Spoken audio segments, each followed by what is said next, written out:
Hello class, good morning. देखो class, हम लोग आज पढ़ने वाले हैं characteristics of sound waves. Characteristics of sound waves ये हमने आज को पढ़ना है। ठीक है, अब बोर्ड पे तुम्हें कुछ दिख रहा होगा ना, वेव के फॉर्म का। ठीक है, ये तुम जैसे समुद्र के पास जाते होगे तो तुम्हें जो वेव्स दिखती होंगी वो इस तरीके से दिखती होंगी। ठीक है, जो भी लहर तुम्हें दिखती होगी जिसको तुम बोलते हो वो वेव्स के फॉर्मेट में दिखती है, जो कि इस तरीके से तुम्हें दिख रहा होगा। इस तरीके से ऊपर नीचे ऊपर नीचे ऊपर, इस तरीके से तुम्हें कुछ दिख रहा होगा। ठीक है, और इवन जो वेव्स तुम्हारी लहर वाली होती हैं वो भी कुछ इस फॉर्मेट की होती हैं। ठीक है, तो इसलिए इसको वेव्स कहते हैं, साउंड वेव्स। और तुम्हें पता है कि जो साउंड है वो एनर्जी के फॉर्मेट में इधर से उधर जाती है, तो वो किस टाइप में जाती है? एक वेव्स के फॉर्मेट में जाएगी। ठीक है, तो उससे क्या होता है ना कि डिफरेंट टाइप के टर्म्स वेव से जुड़े हुए हैं। वो क्या क्या टर्म्स हैं ये तुम्हें यहाँ पे दिख रहा होगा। वेवलेंथ, एम्पलीट्यूड, ठीक है, time period, direction of propagation, time, ये सब डिफरेंट डिफरेंट टर्म्स जो है वो वेव से जुड़े हुए हैं, जो कि तुम्हें अब पढ़ना है। क्या क्या पढ़ना है? एम्पलीट्यूड पढ़ना है, वेवलेंथ पढ़ना है, टाइम पढ़ना है। ठीक, और ये किससे हैं? ये वेव से जुड़े हुए कुछ चीज़ें हैं, कुछ बातें हैं वेव से जुड़े हुए, जो तुम पढ़ते हो तब तुम और बेटर अंडरस्टैंड कर सकते हो साउंड को।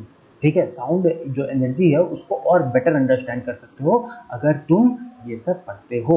Amplitude, wavelength, time period, frequency, आखिर ये सब क्या है, एम्पलीट्यूड क्या है, उसको देखेंगे। पहले हम लोग क्या करेंगे, वेवलेंथ को देखते हैं। वेवलेंथ, अभी तक तुम क्या समझते हो? मुंबई जाते हो तो तुम कहते हो कि देखो मम्मी वेव्स आ रही है, ये है वेव्स। बट वेवलेंथ क्या है? क्या वेव्स की लेंथ भी होती है? यस, ये जो तुम्हें दिख रहा है ये एक प्रकार का वेव है। ये क्या है? ये वेव है, जिसके टॉप मोस्ट पॉइंट को हम लोग क्रेस्ट कहेंगे। क्या कहते हैं? क्रेस्ट कहते हैं। और बॉटम को हम लोग ट्रफ कहते हैं, TROUGH। इसको तुम लोग याद कर लेना। टॉप मोस्ट को क्रेस्ट कहेंगे और बॉटम को तुम लोग ट्रफ कहते हो, फिर से क्रेस्ट कहते हो, फिर से ट्रफ कहते हो, फिर से क्रेस्ट कहते हो, फिर से ट्रफ कहते हो। ठीक है, तो वेव्स जो बनती है इस तरीके से बन गई, वेव तो बन गई, लेकिन ऊपर वाले पॉइंट को तुम क्रेस्ट बोलोगे, नीचे वाले पॉइंट को तुम ट्रफ बोलोगे, फिर से क्रेस्ट बोलोगे, फिर से ट्रफ बोलोगे, फिर के क्रेस्ट बोलोगे, फिर से ट्रफ बोलोगे। ऐसे चलता रहता है।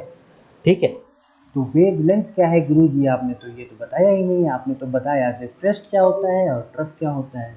ठीक है, तो वेवलेंथ जो होता है ना बालक, वेवलेंथ होता है दो क्रेस्ट के समान पॉइंट के बीच की दूरी जो होगी वो तुम्हारी वेवलेंथ हो जाएगी। समझ में आ रहा है? दो क्रेस्ट के समान पॉइंट के बीच की जो दूरी होगी वो तुम्हारी वेवलेंथ हो जाएगी। जैसे कि ये एक गोला घुमाया और ये एक गोला घुमाया, ये भी तुम्हारी वेवलेंथ है। ठीक है, ये एक गोला घुमाया ऐसे और एक गोला घुमाया ऐसे, ये भी तुम्हारी वेवलेंथ है। कहाँ से कहाँ तक? यहाँ से लेकर के यहाँ तक। लेकिन अगर समझ लो ये वेव और आगे जा रही होती ऐसे और ये ऐसे, ठीक है, तो यहाँ से यहाँ तक भी तुम्हारी वेवलेंथ थी, और डाउन में कोई कर दिया तो यहाँ से यहाँ तक भी उसकी वेवलेंथ है। ठीक है, तो वेवलेंथ क्या है? क्रेस्ट से क्रेस्ट की दूरी या ट्रफ से ट्रफ की दूरी, या ऐसे भी ये भी वेवलेंथ है। तो तुम्हें पता लगा कि वेवलेंथ भी नाम की कोई चीज़ होती है जो साउंड एनर्जी को इधर से उधर प्रोपगेट करती है, और वेवलेंथ पे भी बहुत सारी चीज़ें निर्भर या डिपेंड करती हैं। ठीक है, सेकंड तुम्हारे पास आता है एम्पलीट्यूड। ये एम्पलीट्यूड क्या है? वेवलेंथ तो हमने पढ़ लिया, ठीक है, लेकिन सोनू पूछा। ठीक है, सोनू जो था, ठीक, आजकल बहुत छाया हुआ है सोनू, आप लोग भी अगर सुने होंगे। सोनू पूछा, ठीक है, सोनू को पढ़ाई का शौक था। सोनू ने पूछा कि सर मास्टर साहब ये जो है, ठीक है, इसको हम लोग क्या, आपने वेवलेंथ तो बता दिया कि यहाँ से यहाँ तक की दूरी वेवलेंथ है, लेकिन ये दूरी ये क्या है? ये क्या है? आपका एम्पलीट्यूड। ठीक है, एम्पलीट्यूड है। ठीक है, समझ रहे हो? ये दूरी जो होगी एक वेव फॉर्मेट करता है ना, जैसे जैसे समझ लो कोई भी डिस्टर्बेंस होता है वो एक वेव फॉर्मेट में इधर से उधर जा रहा है। ठीक है, तो वेव ये भी है और वेव ये भी है। ठीक है, तो ये, तो इसके और इसके में अंतर है, ऑब्वियसली अंतर है। ठीक है। तो ये जो कैरेक्टरिस्टिक है, ये दूरी को हम लोग एम्पलीट्यूड कहते हैं। इसको हम लोग क्या कहते हैं? एम्पलीट्यूड कहते हैं। ठीक है। अब आगे चल के पढ़ोगे, आगे चल के जानोगे तो जो एम्पलीट्यूड है ना, ये लाउडनेस को गवर्न करता है। ठीक है, लाउडनेस, कितना तेज बोले से, हेलो हेलो। ठीक है, दोनों में अंतर समझ रहे हो, एक में धीमे बोल रहा है, एक में तेज बोल रहा है। लाउ एम्पलीट्यूड है, इसमें तेज बोल रहा है, वो लाउडनेस को गवर्न कर रहा है, लाउडनेस को गवर्न कर रहा है। उसको हम लोग क्या कहेंगे? एम्पलीट्यूड। ठीक है, यहाँ से यहाँ तक की जो दूरी होगी उसको हम लोग कहेंगे एम्पलीट्यूड। ठीक है, एक मिनट रुक जाओ जरा।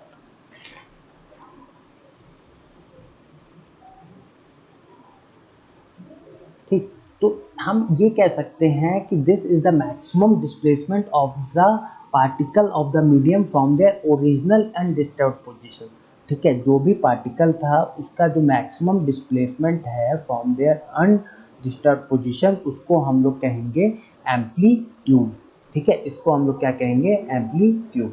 ठीक है, अब आओ, अब हम लोग जानेंगे टाइम पीरियड क्या होता है। टाइम पीरियड,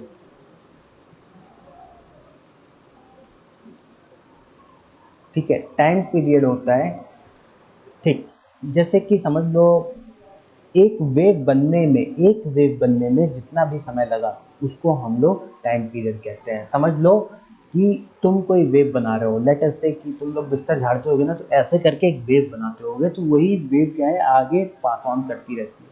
तो एक वेव बनने में, यहाँ से यहाँ तक का एक वेव बनने में जितना भी समय लगा उसको हम लोग टाइम पीरियड कहते हैं।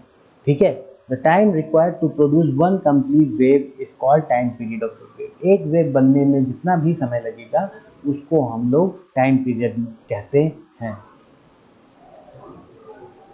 ठीक है, तो ऐसा भी कह सकते हो कि एक पूरे वाइब्रेशन करने में जितना समय लगा उसको तुम लोग टाइम पीरियड कह सकते हो।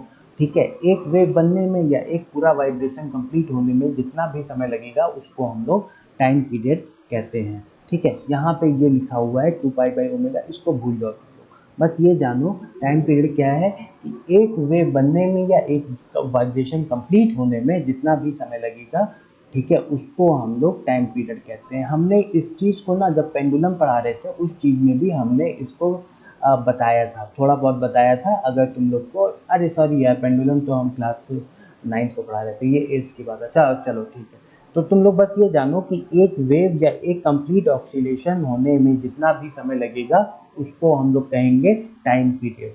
ठीक है, अब होती है फ्रीक्वेंसी। क्या चीज़ है?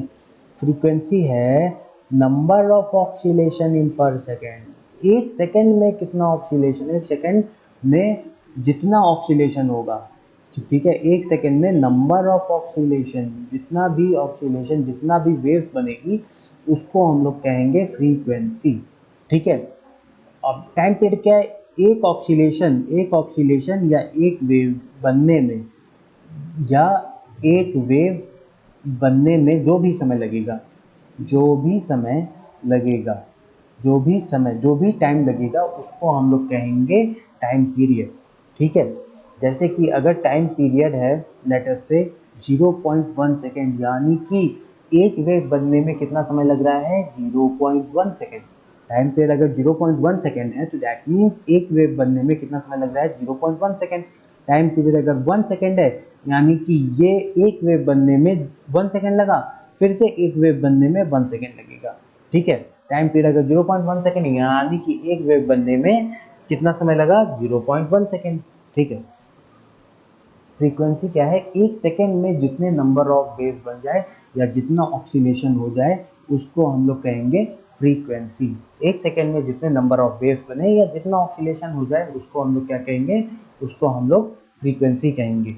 ठीक है, तो ये क्या कहता है? Frequency is number of oscillation in 1 second. एक सेकेंड में जितने भी ऑक्सीलेशन कंप्लीट हो जाएंगे दैट इज अ फ्रीक्वेंसी। ठीक है, लेट अस से कि अगर फ्रीक्वेंसी इक्वल टू 20 दिया हुआ है, 20 हर्ट्ज दिया हुआ है, यानी कि एक सेकेंड में ये 20 बार ऑक्सीलेट कर जाता है, टिक टिक टिक टिक टिक टिक टिक टिक, या फिर 20 बार वेव्स बना दिया। एक सेकेंड में कितनी बार वेव्स बना दिया? 20 बार वेव्स बना दिया। अब तुम यहाँ से ये भी निकाल सकते हो भाई कि फ्रीक्वेंसी है, यानी कि 1 सेकंड में अगर वो 20 बार वेव्स बना दिया, यानी कि एक वेव्स कितने में बनाया होगा, 1/20 सेकंड में ना। 1 सेकंड में अगर 20 वेव्स बना दिया तो एक वेव्स बनाया होगा 1/20 सेकंड में, यानी कि 1/20 क्या है, एक वेव बनाने का जो समय होता है उसी को हम लोग टाइम पीरियड कहते हैं। तो तुम लोग ऐसे भी कह सकते हो कि frequency is equal to 1 time period. ठीक है, ऐसे भी याद रख सकते हो, frequency is equal to 1 time period. समझ लो, ठीक है। टाइम पीरियड इक्वल टू 1/फ्रीक्वेंसी, जैसे भी याद करना हो वैसे तुम लोग याद कर सकते हो। फ्रीक्वेंसी क्या है, number of oscillation in 1 second, 1 second में कितनी बार ऑक्सीलेट किया, कितनी बार वाइब्रेट किया, वो तुम्हारी फ्रीक्वेंसी है। ठीक है, चलो ये देखो कुछ बता रहा है कि ये हाई फ्रीक्वेंसी है, ये लो फ्रीक्वेंसी है। इसमें देखो कितनी वेव्स बन जा रही है, एक, यहाँ से यहाँ तक एक मानते हो। देखो देखो मैं इसमें तुम्हें बताता हूँ, समझ में आएगा। एक, और ये यहाँ से यहाँ तक आया एक, और ऐसे ही मान लो प्रश्न 1 2 3 4 5 6 7 8 9 10 11, 11 वेव्स बनी, यानी फ्रीक्वेंसी इसकी 11 है, इसकी एक, कुछ नहीं, इसकी फ्रीक्वेंसी 1.5 है। ठीक है, यानी कि ये 1 सेकंड में 11 बार वाइब्रेट कर रहा है और ये 1 सेकंड में सिर्फ 1.5 बार ही वाइब्रेट कर रहा है, जो कि दिखने में भी हमें पता लग रहा है। ठीक है, इसकी फ्रीक्वेंसी देखो कितनी पास पास है, 1 सेकंड में इतना और ये 1 सेकंड में इतना। ठीक है, इसका टाइम पीरियड क्या होगा, टाइम पीरियड इसका होगा 1/, इसका टाइम पीरियड होगा, time period is equal to 1/, जो भी फ्रीक्वेंसी है 1/f इसका टाइम पीरियड हो जाएगा।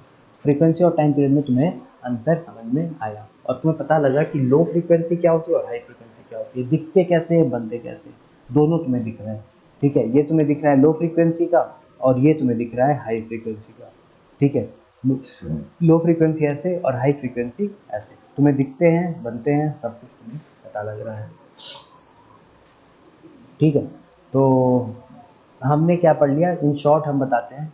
शॉर्ट में हमने क्या पढ़ा, कैरेक्टरिस्टिक पढ़ा, कैरेक्टरिस्टिक जिसका इम्पोर्टेंस है क्या क्या, पहला है वेवलेंथ,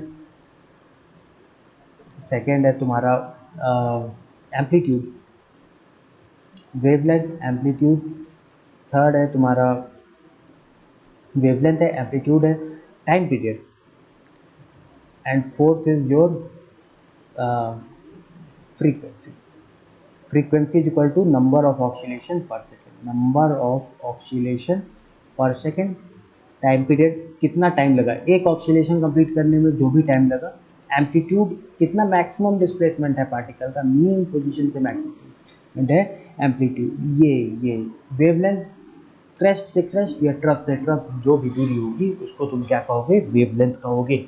ठीक है, तो बाकी यहीं पे क्लास को रोकेंगे और आगे हम और भी अच्छा करेंगे। क्लासरूम में आइए, प्रॉपर पढ़ के आइए, नोट्स लेकर के आइए, क्लासरूम के नोट्स और भी बेटर रहेंगे।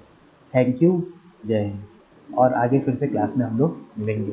ठीक है दिव्यांश और कुशाग्र, आप लोग अब मेहनत करिए, साक्षी आप भी मेहनत कीजिए। ठीक है, सब कुछ होता रहेगा, सब कुछ चलता रहेगा।